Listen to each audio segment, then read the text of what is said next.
PTI ये कहेगी कि जी जब तक मखसूस नशिस्तें ना हो तब तक इजलास होना नहीं चाहिए, और फिर डंडा चलाया गया। आधे घंटे में ही सप्तान खान साहब ने सरेंडर कर दिया। और अब ये वो उमर अताब बंदयाल वाली कोर्ट नहीं है, हम ख्याल बेंच के आप कुछ भी करेंगे तो बच जाएंगे। यहाँ से कमिश्नर रावलपिंडी को कोई माफी नहीं मिलनी चाहिए। अस्सलाम वालेकुम। अंदर की बात मुजम्मिल सरवर्दी के साथ मैं हूँ सोबिया अशरफ और मेरे साथ मौजूद है मुजम्मिल सरवर्दी साहब। अस्सलाम वालेकुम मुजम्मिल साहब। वालेकुम सलाम, क्या हाल है? ठीक ठाक हैं? अल्लाह का शुक्र है। मुजम्मिल साहब, ये अंदर की बात बताएं कि आज पंजाब असेंबली में नौमुंतखब अरकान के जो हलफ था वो इतना लेट क्यों हुआ, क्या वजह थी?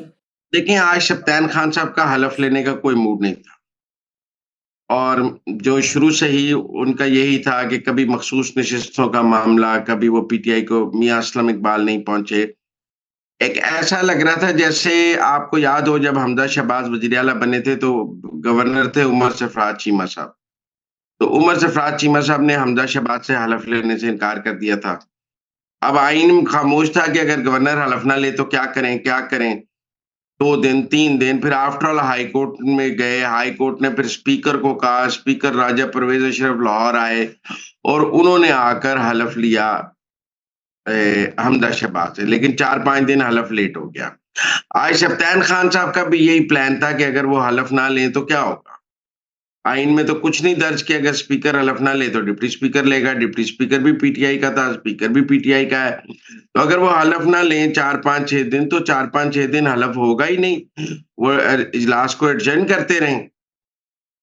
तो गेम प्लान तो यही था कि हलफ ना लिया जाए जब तक मखसूस नशिस्तों का फैसला ना हो जाए, जब तक मियां असलम इकबाल ऐवान में पहुंच के हलफ ना उठा लें किसी तरह। क्योंकि सुबह सप्तान खान साहब ने यह भी कहा कि मैं उनके प्रोटेक्शन ऑर्डर जारी कर दूंगा, जिस पर उन्हें बताया गया कि आप रुकने कौमी सूबाई असेंबली के प्रोटेक्शन ऑर्डर जारी कर सकते हैं, और कोई आदमी तब तक रुकन नहीं है जब तक वो हलफ ना उठा ले। तो जब तक वो हलफ ना उठा लें आप उनके प्रोटेक्शन ऑर्डर भी नहीं जारी कर सकते। और आपका तो आखिरी इजलास है, आपने इसके बाद स्पीकर का हम्म। इंतखाब कराना है, और कल स्पीकर जो है नया स्पीकर आ जाएगा। लेकिन वो ना स्पीकर का इंतखाब कराना चाहते थे, ना हलफ लेना चाहते थे, और वो मामले को 4-5-7 दिन तूल देना चाहते थे कि किसी तरह इंतकाल इख्तियार रुक जाए और मामला अदालतों में जाए। वहां पीटीआई ये कहेगी कि जी जब तक मखसूस नशिस्तें ना हो तब तक इजलास होना नहीं चाहिए। और इस तरह एक पंजाब में जो सारी नई हुकूमत बनने का मामला है वो टर्मोइल में शिकार हो जाए, और इसीलिए वो सुबह से हलफ नहीं ले रहे थे। तो फिर क्या ऊपर से कोई कॉल आई जिस पे उन्होंने हलफ ले लिया? कोई कॉल नहीं आई, फिर उनको बताया गया कि डंडा पीर जी तो मुस्टंडे हैं, इनका पीर है डंडा। और फिर डंडा चलाया गया, और उस डंडे के आगे फिर आधे घंटे में ही सप्तान खान साहब ने सरेंडर कर दिया, और उन्होंने कहा नहीं नहीं मैं तो हलफ ले रहा था, ऐसी बात नहीं है। उन्हें जब बताया गया कि इसके आपके लिए ये कॉन्सिक्वेंसेस होंगे, और अब वो दौर नहीं है कि उमर सरफराज चीमा ने हलफ नहीं लिया और ये नहीं लिया, और तो उन्होंने कहा आप उमर सरफराज चीमा का हाल भी देख लें कि आज उमर सरफराज चीमा है कहाँ, जिसकी आप मिसाल लेना चाहते हैं। और आप भी उमर सरफराज चीमा बनना चाहते हैं, और आगे जो इसके कॉन्सिक्वेंसेज हैं, आप पर केस भी होगा, आपको इसके ऊपर आपके ऊपर आर्टिकल 6 भी लगाया जाएगा, आपके ऊपर आइन से इनहराफ का आर्टिकल भी लगाया जाएगा, और आपको इससे माफी देकर जाने नहीं दिया जाएगा। और अब ये वो उमर अताब बंदयाल वाली कोर्ट नहीं है, हम ख्याल बेंच के आप कुछ भी करेंगे तो बच जाएंगे। और वैसे भी अब लाहौर हाई कोर्ट के भी चीफ जस्टिस जो हैं अमीर भट्टी साहब 7 मार्च को रिटायर हो रहे हैं। और आप ये देखें कि वो जो मुर्शद का हाई कोर्ट था वो खत्म हो गया है। वो जो अली अफजल शाही के जरिए ये हाई कोर्ट को कंट्रोल करते थे कि जी पीटीआई के एमपी का तो ससुर तो लाहौर हाई कोर्ट का चीफ जस्टिस था, लिहाजा लाहौर हाई कोर्ट भी जेब में था, सुप्रीम कोर्ट भी जेब में था। आपकी मर्जी आप हलफ लें या ना लें। उनको बताया गया कि लाहौर हाई कोर्ट के नए चीफ जस्टिस भी नामजद हो चुकी हैं, और वो आपको छोड़ेंगे ही नहीं। पहले कासिम सूरी की आज तक माफी नहीं हुई है कि उस पे आर्टिकल 6 लगाने की बात हो रही है। तो आपने अगर कोई ऐसी रूलिंग दी या कुछ किया जो खिलाफ आइन हुआ, तो आपको कासिम सूरी से भी बुरा हाल किया जाएगा आपका, और अदालत सिर्फ आपका आइन तोड़ने का नहीं, पूरा आर्टिकल 6 लगा देगी।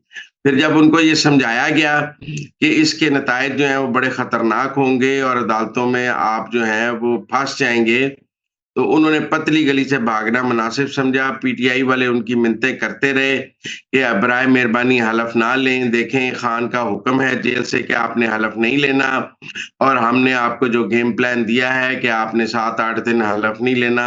हम कहेंगे कि जब तक मखसूस नशिस्तों का फैसला ना हो तब तक हलफ नहीं होगा। इस तरह अगर पंजाब असम्बली का हलफ रुक जाएगा तो फिर बाकी असम्बलियों के हलफ भी रुक जाएंगे, और जब तक हमारी मखसूस नशिस्तें नहीं होंगी तब तक हलफ नहीं होगा। आपने ये तो अंदर की बात बता दी कि सुल्तान खान स्पीकर पंजाब असेंबली ने कैसे और किसकी फोन कॉल पे जो है वो हलफ ले लिया। मगर जो आज मरियम नवाज जो साहबजादी हैं नवाज शरीफ की, उन्होंने जो रुकने पंजाब असेंबली का हलफ लिया है, वो पहली दफा किसी असेंबली की रुकन बनी है। तो इस पे बड़ा सोशल मीडिया पे कोहराम मचा हुआ है कि मरियम नवाज आगे उम्मीदवार भी है पंजाब असेंबली के सीएम शिप के लिए, तो वो कैसी सीएम साबित होंगी? ये तो वक्त बताएगा। मेरे पास कोई इल्म गायब है कि वो कैसी सीएम साबित होंगी। देखिए ना, लोग तबसरा कर रहे हैं, हम क्या तबसरा करें इसके ऊपर जी कि वो कैसी जो काम करेंगी वो कौम के सामने आ जाएगा।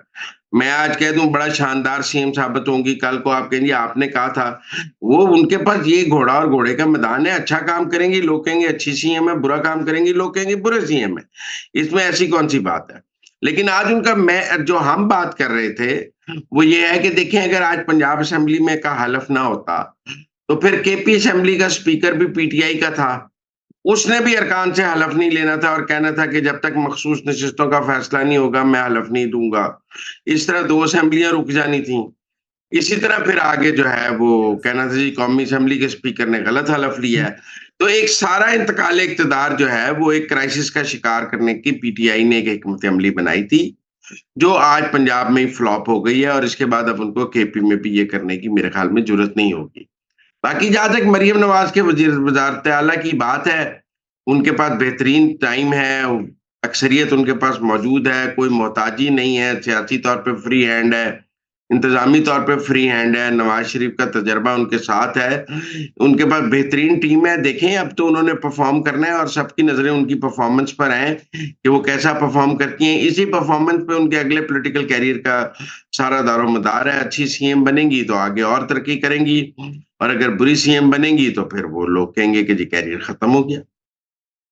अच्छा मुजम्मिल साहब, एक और अंदर की बात बताएं कि साबिक कमिश्नर रावलपिंडी का बयान हल्फी तो सामने आ गया है, जो उन्होंने इलेक्शन कमीशन की इंक्वायरी कमेटी के सामने दे दिया है। अब आगे क्या होगा?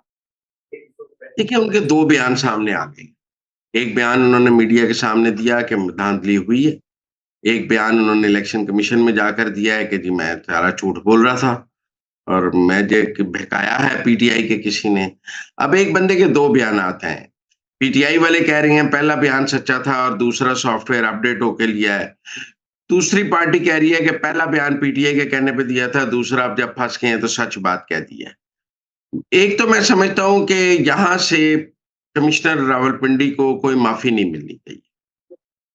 उनके ऊपर फौजदारी मुकदमा कायम होना चाहिए। उनके ऊपर रियासत के साथ जो है गद्दारी का, या तो वो अपने इल्ज़ाम साबित करें या उन्हें लंबी कैद होनी चाहिए। देखिए ना, यहाँ से आप एक ये कह कर के मुझसे गलती हो गई है, माफ़ी दे दें और आप बच के निकल जाएँ, ये बड़ा गलत है। और अगर पाकिस्तान के इदारों ने ऐसा किया तो पाकिस्तान के इदारों की साख पर भी सवाल हो। मैं नहीं समझता कि इलेक्शन कमीशन को यहाँ से कमिश्नर रावलपिंडी के से एक बयान लेके उनको माफ़ी दे देनी चाहिए। जो इंक्वायरी कमेटी है उसे एफआईआर दर्ज करानी चाहिए कमिश्नर रावलपिंडी पे। तौहीन इलेक्शन कमीशन का भी केस करना चाहिए, मिसकॉन्डक्ट का भी केस होना चाहिए, उनके ऊपर पीड एक्ट भी लगना चाहिए, हर वो उनके ऊपर दफा लगनी चाहिए जो उनके ऊपर केस हो सकता है। कोई माफी नहीं उन्हें मिलनी चाहिए, सख्ती करनी चाहिए। यहाँ साबित करें, यहाँ अगर हम मुकर रहे हैं तो सजा जरूर मिलनी चाहिए। ये मुकरने के बयान के बाद माफी देने में ना, हम पहले बड़े पाकिस्तान की रियासत गंदी हुई है कि हमने 9 मई में जिसने माफी मांगी है, माफी आज भी लोग कहते हैं दिलीप अब्बास को माफी कैसे मिल गई। लोग सवाल करते हैं फर्रुख हबीब को कैसे माफी मिल गई। लोग सवाल करते हैं उस्मान डार को कैसे माफी मिल गई। लोग सवाल करते हैं मुराद रास को कैसे माफी मिल गई। तो इन माफियों के बड़े सवाल हैं। तो मैं समझता हूँ आपको उन सब से हमें सीखना चाहिए कि इस तरह माफी देने से रियासत की रिट भी कमजोर होती है और रियासत की साख पर भी सवाल पैदा होते हैं। लिहाजा कमिश्नर रावलपिंडी को कोई माफी नहीं मिलनी चाहिए। कानून के मुताबिक उनके ऊपर खिलाफ कार्रवाई होनी चाहिए, फौजदारी कार्रवाई भी होनी चाहिए। उन्होंने गिरफ्तारी पेश की है, उन्हें लंबी जेल देनी चाहिए, ताकि ये गिरफ्तारी पेश करने का शौक पूरा हो सके। और मुज़म्मिल साहब, वफाकी काबीना के बाद पंजाब की काबीना में शमूलियत के हवाले से पीपल्स पार्टी में कुछ इख्तिलाफ़ात सामने आ रहे हैं। इस हवाले से अंदर की बात क्या है? नहीं, पंजाब में तो पीपल्स पार्टी कैबिनेट में आ रही है। ये तो अब उनकी अजीब-सी पॉलिसी है, जो समझ नहीं आ रही कि वो कह रहे हैं हम मरकज़ में वज़ारतें नहीं लेंगे, लेकिन पंजाब में तो लड़के लेंगे। अब सूरत-ए-हाल ये है कि पंजाब में नून लीग उन्हें नहीं देना चाहती, पंजाब में नून लीग को पीपल पार्टी के वोटों की ज़रूरत ही नहीं है। पीपल्स पार्टी के वोटों के बगैर ही मरियम नवाज़ जो है वो वज़ीर आला बन जाएगी। पंजाब में वो कहते हैं हमने वज़ारतें भी लेनी है, गवर्नरी भी लेनी है, सब कुछ लेना है। मरकज़ में कहते हैं कुछ नहीं लेना। तो ये जो दोहरी पॉलिसी है पीपल्स पार्टी की, ये लोगों के सामने है, भी आपकी पॉलिसी में यकसुई होनी चाहिए। जब आपने कहा है कि हमने मरकज़ में वज़ारतें नहीं लेनी, तो पंजाब में भी ना लें। अब जब आप पंजाब में वज़ारतें सिर्फ़ पंजाब इसलिए में कितनी वज़ारतें माँग रही है पीपल्स पार्टी? 3 वज़ारतें माँगी हैं जी पीपल्स पार्टी ने। अब मिलती कितनी है ये तो वक़्त बताएगा, 3 कौन-कौन सी? वज़ारतें उन्होंने माँगी हैं। ये अब पोर्टफ़ोलियोज़ तो अभी तय होंगे, लेकिन ये 3 वज़ारतें उन्होंने माँगी हैं। हम अभी आज कह दें, कल वो ना मिलें, वो कहें जी गलत खबर दी है।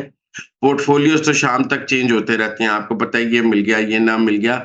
माँगने को तो सब चाँद ही माँग लेते हैं, लेकिन 3 वज़ारतें माँगी हैं उन्होंने, 10 उनके लोग हैं, जिनकी ज़रूरत भी नहीं है नून लीग को, लेकिन वो थोप के कहते हैं कि हमें 10 में से 3 को वज़ीर बना दें, 3 को 2 को पार्लिमानी सेक्रेटरी बना दें, कुछ को स्टैंडिंग कमेटी के चेयर बना दें, सबको कुछ ना कुछ बना दें। तो कहते हैं मरकज़ नहीं, मरकज़ में हमने वज़ारत नहीं ले, लेकिन पंजाब में हमारे हर रुकन को वज़ीर बना दें। तो ये जो दोहरी पॉलिसी है पीपल्स पार्टी की, ये भी किसी को समझ नहीं आ रही कि पंजाब में आपकी कुछ पॉलिसी है और मरकज़ में आपकी कुछ पॉलिसी है। Thank you so much Muzammil साहब कि आपने हमें अंदर की खबरों से बाखबर किया। मुज़म्मिल साहब के मुताबिक पीपल्स पार्टी पंजाब में 3 वज़ारतें माँग रही है। इसके साथ ही मुझे इजाज़त दें। अल्लाह हाफ़िज़।